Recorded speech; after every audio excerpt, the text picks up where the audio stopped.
Hey guys, Stuart Breeding and welcome back to S2 TV and our ongoing conversations about strength training methodologies. So today we're going to start talking about periodization. Periodization, what is it? Why is it important to me? How do I implement it? So we're going to talk about all those things. So to define periodization is the systematic planning and cycling of physical training, and it can be any kind of physical training. It can be sport specific, with the goal of peaking at a meet or competition. So with that being said, if we contrast periodization programming with, let's say, the other two videos that I previously did, let's look at the 5x5 system. So when we walk in to the gym, we're doing 5 sets of 5. If I can do 5 sets of 5 with an exercise, the next week I increase it 5 pounds. Well, that's a very basic, simple way of increasing strength. You don't have to do a lot of pre-programming or planning to walk in and do that kind of workout. And that's what is so great for the beginner. It doesn't work so well for a more serious athlete or lifter. So in comparison to, let's say, that 5x5 system, periodization is the systematic planning and cycling. I am spending a good deal of time thinking about what I'm going to do long before I do it. So for instance, a periodization program may last anywhere between 6 and 16 weeks. Before I do that workout, they are all pre-programmed and planned. So there's a lot more strategy, a lot more planning going into a periodization program than, let's just say, the 5x5 system or even the 3-on-2 off hypertrophy cycle that I was talking about the other day. So all serious lifters and athletes will periodize at some point in their life. It's absolutely essential. It's going to be a component of your training. At some point, you're going to get stagnant with what you're doing, and you're going to need to incorporate periodization. And largely because one of the greatest benefits of periodization is it helps us to avoid over or under training. Even that 5x5 simple system, at some point your body is going to accommodate to it. It's very possible that because you're accommodating, you're not getting gains anymore, so you start doing it every single day, twice a day. It's easy to overtrain because there's no programming or planning that's really going into it. The same can be said for undertraining. So periodization helps us to set a goal down the road. For instance, maybe today I can squat 200 pounds and I want to squat 250 pounds in the future. Well, periodization can help us plot out a course to get us there without over or under training. Another model that we see quite a bit that you might be familiar with periodization is those of you who have done a half marathon or a full marathon. If you've downloaded the Hal Higdon periodization program, where basically you've got your starting point, and systematically over time I'm increasing the amount of volume and time and distance that I'm running working up to that half marathon. So it's not very effective if you can only run 3 miles to train for a 12-mile race and just go out every single day and run your butt into the ground, and at some point you're just going to overtrain and get injured. So that's a good model of periodization and how that works. Some history on periodization is very interesting. Even the ancient Greeks, several thousand years ago, were implementing some form of periodization into their training. I believe, if I'm not mistaken, they were spending upwards of 10 months out of the year prepping for the Olympic Games. So the concept is not new.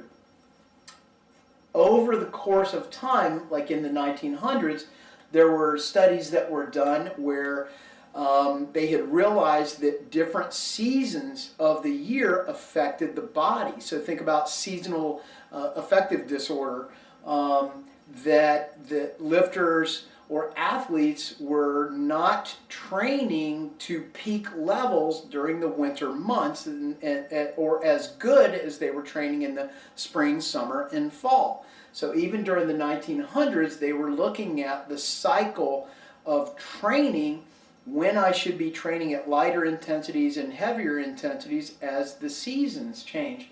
Currently, there are a lot of different methodologies of periodization, and absolutely every serious athlete out there is performing some type of periodization in their programming, and we're going to talk about a couple of examples of those in a second.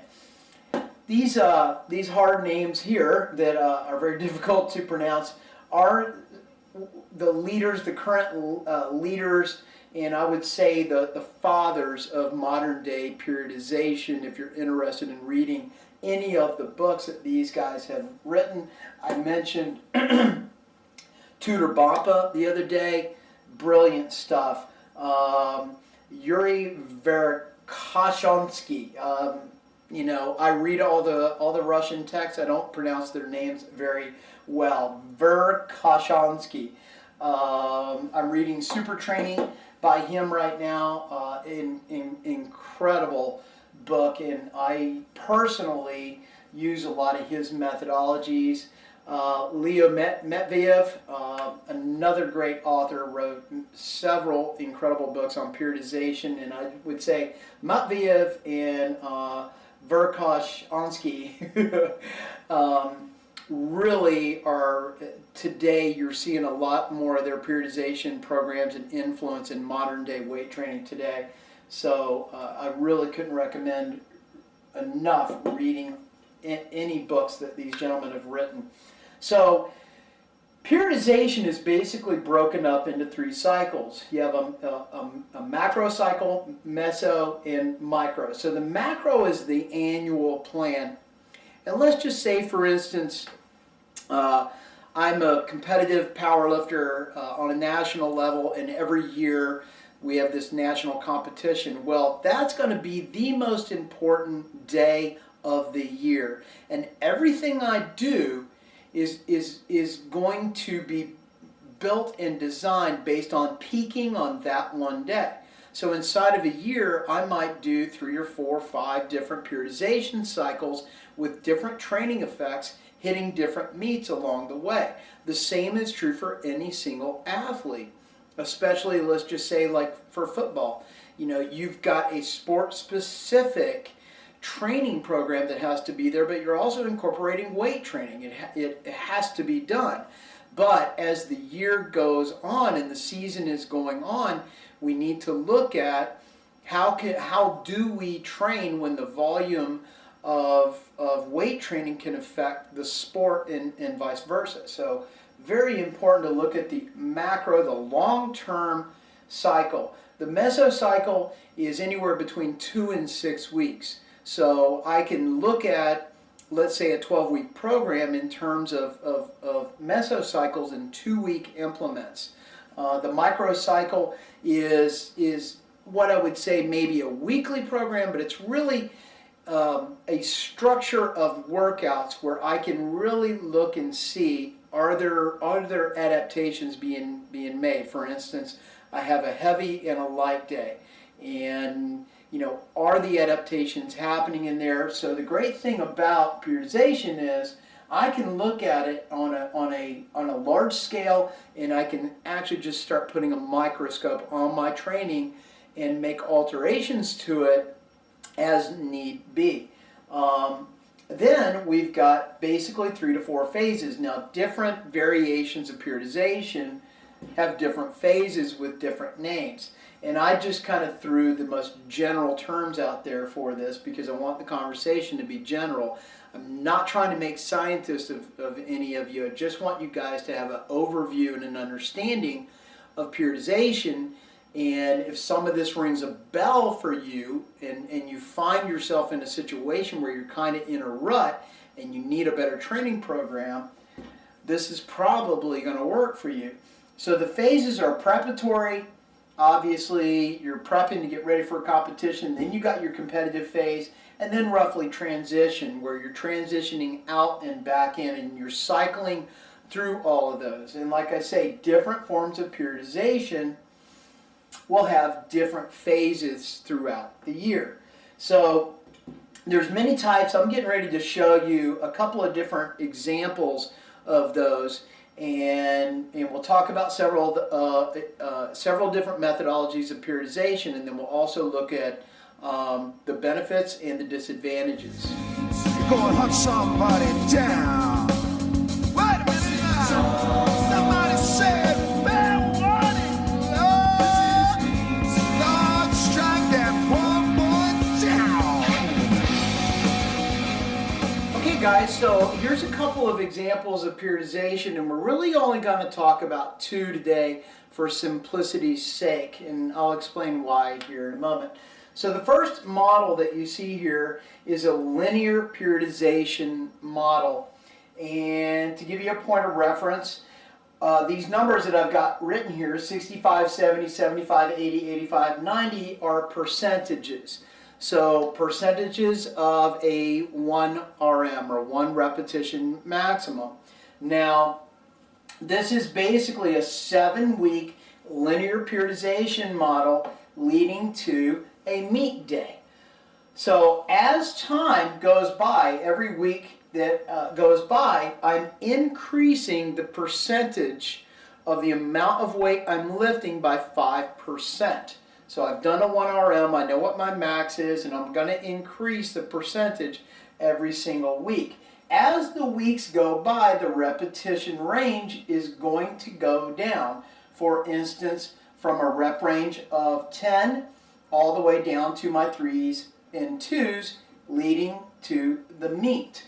So somewhere in that 65%, I might be training in rep ranges of 10, and as time goes by, I'm decreasing the amount of reps that I'm doing, and hopefully on meet day, I hit super compensation, where the realization of all this training takes effect. I go into the meet day and I hit it. On the other side of that, we have a non-linear model. And I know I'm no artist, guys, so to try to orient you here, once again, I've got 65 all the way through 90 the same way. This is just a 7-week simple periodization model. Now, here's the difference between these two systems. As you can see, this is a straight line going all the way up to a meet. This one is moving more like a healthy stock market trend, and it's always coming down to a baseline of 65%. So when I start in week 1, I go 65 up to 70, but I'm going to come back down to 65 again. So for instance, this could be as simple as adding or retaining a hypertrophy type day into your program. So every week, as your percentages increase on your max effort days, you come back in or doing a lighter hypertrophy type day.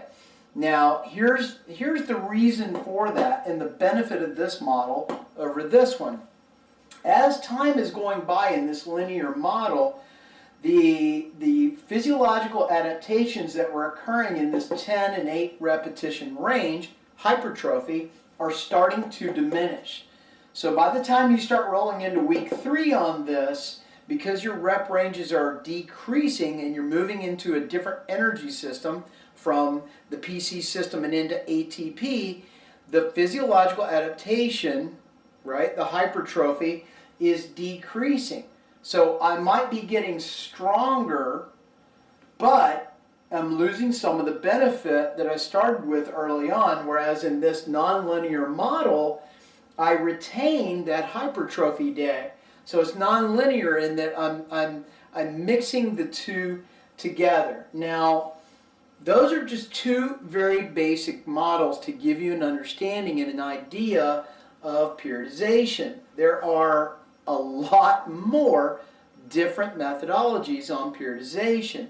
Another very popular periodization methodology is called undulation. And basically in undulation, the weights, the reps, the sets, and even the energy systems that I'm using can be changing from day to day and week to week, but the exercises need to remain the same. And there's a lot of different types of undulating periodization models. I don't want to get into it because I think it'll confuse you, but check into it and look at it, form your own ideas on it.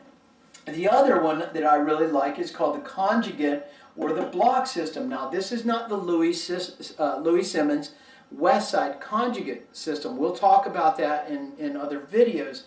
This is, once again, our friend that I can't pronounce his name, Verkhoshansky.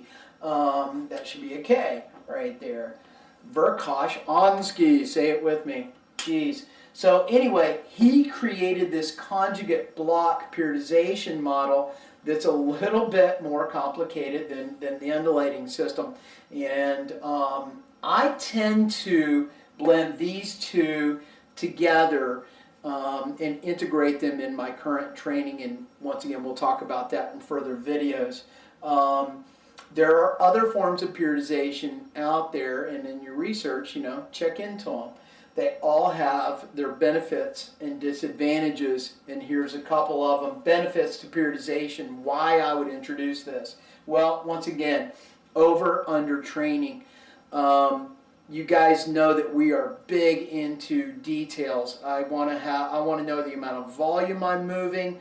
I want to know how much lean body mass I have and how many the macros of protein, fat, and carbohydrate that I need to feed that lean body mass. I want to know my heart rates, my intensity variables, percentages of lifts. I want to know my RMs.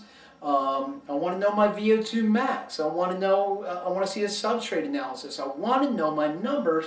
That all these things help me to prevent over and under training. Periodization is incredibly goal oriented. So if you're just a lifter that's going in and you just want to feel stronger, you want to feel better, you don't want to put a lot of thought into it, then stick with that 5x5 system. If you want to get a little more complicated with it, start adding more volume using the same system, increasing repetitions or weights as you go. It's a very easy system. If you're more goal oriented and you really want to take this as far as you can, at some point you're going to have to introduce periodization training, because we need to not just cycling up in weights toward meets. This also is energy system related.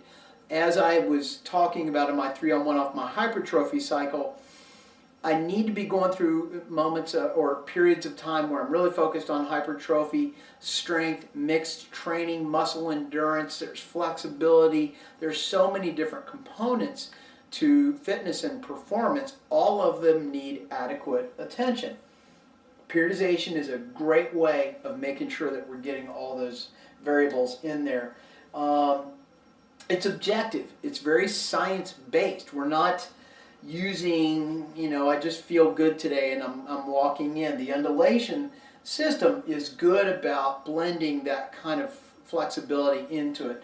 These models are not very flexible. So it's looking at and using rep ranges, percentages, fixed numbers that really keep it objective as possible and science-based. It's sport-specific. There's absolutely no sport that you cannot apply a periodization model to and get better at. I off the top of my head, as I said that, we've worked with a lot of CrossFitters in the past and currently.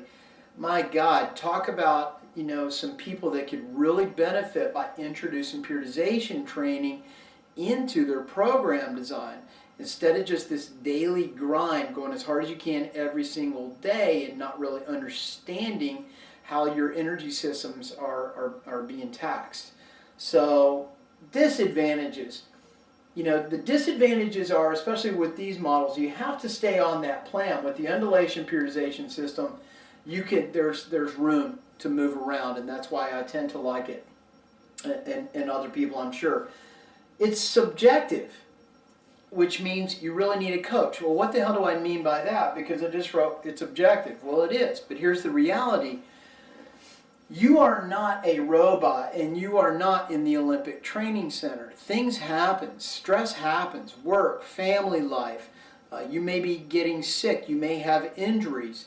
We don't do a good job in our own minds of looking at ourselves completely objectively. There's some subjective stuff happening there, and it's what I would call you're kind of in the shadows.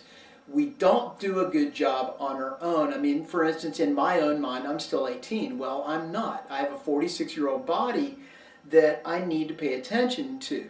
And a good coach oftentimes is invaluable because they can point out certain things to you that maybe you need to either increase your training volume or decrease it, which when you're doing it on your own and you're setting up your own periodization program, you might not be too good at doing. A good coach is invaluable at bringing in the intangibles. It's the art form of periodization. It's not just a science. It is a science with art because there is a human dynamic being in there that's ever-changing, always evolving. Periodization can be complex, especially when we get down here. Now, when I do the video, when we make it all the way through the Bulgarian training system, we talk about the conjugate system or the West Side system, and I'm going to do a video on what I currently am doing in my training and how I integrate all those things.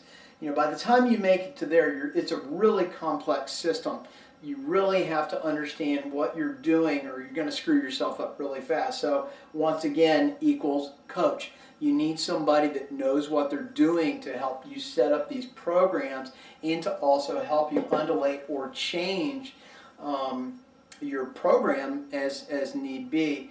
The last I put on there is gains may be lost. If you're just doing a very simple periodization program like these two, it's very possible that as time goes by, even in this model, if I maintain hypertrophy and maximum effort days, there's still speed and power, there's cardiovascular balance, there's all kinds of different variables, fitness and performance variables that very well can have effect on your overall strength that kind of get lost in the wash. So gains can get lost in some of these simpler models, and thus we're back to we need a little bit more extensive programming. So I hope that this opens your mind a little bit to periodization, the possibilities of it.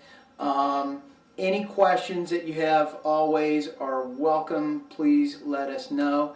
And until then, keep rocking and enjoy a little bit more Mean Street.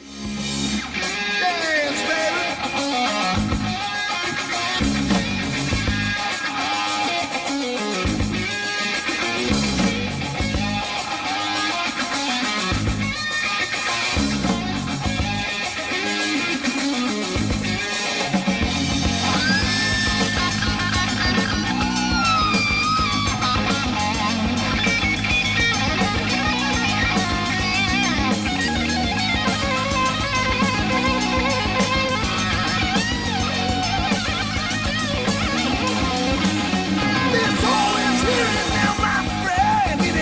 Upon a time, it's all over, but the shouting, I come to take what's mine. We're searching for the man.